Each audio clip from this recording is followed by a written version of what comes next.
We can see this in the last clip.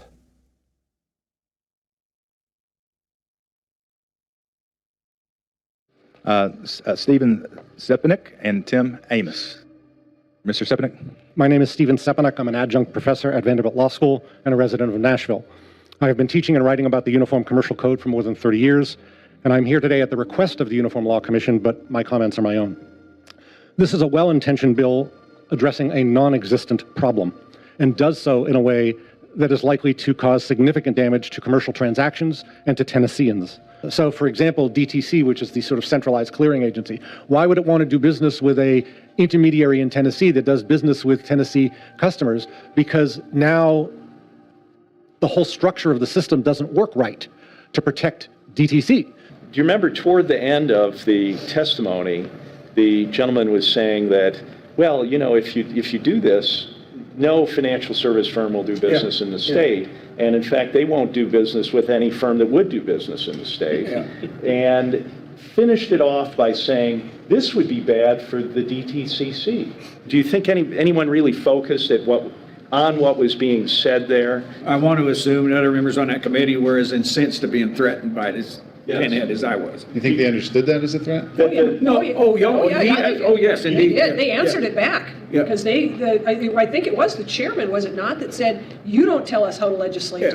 Okay, so you think that was good exposition then, that you think people understand that they were being threatened? Yeah. I think everybody in the room understood that. Yes, it seems that they are threatening because they are aware that people are recognizing this problem, and maybe this word will spread around, and maybe they will lose this advantage what already made in the last 30 years. What you can say to Croatians now when you're aware that we are in a Eurozone and that everything is in Belgium, as you said, this commission is in charge, and nobody of people, regular people, doesn't understand what is happening, what can be their first step?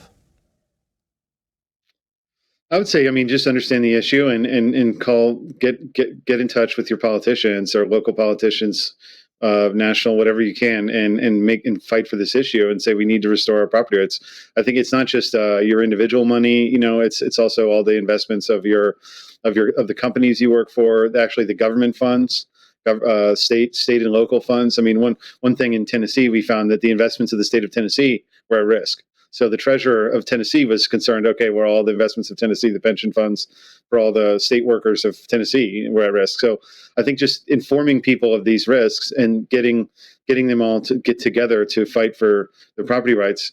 These bankers are going to getting all these people that are lower on the financial system to defend them when the biggest guys are really making the money off of it. So we need to inform everyone and get everyone together and say, hey, look, we all are going to have risk here. We're all at risk. We can all lose, and we need to get together and have a clear voice together that we do not want our savings, our stocks and bonds to be used as collateral by the biggest banks for their own profit. This is just insane. So, well, thank you, James. Thank you for this documentary.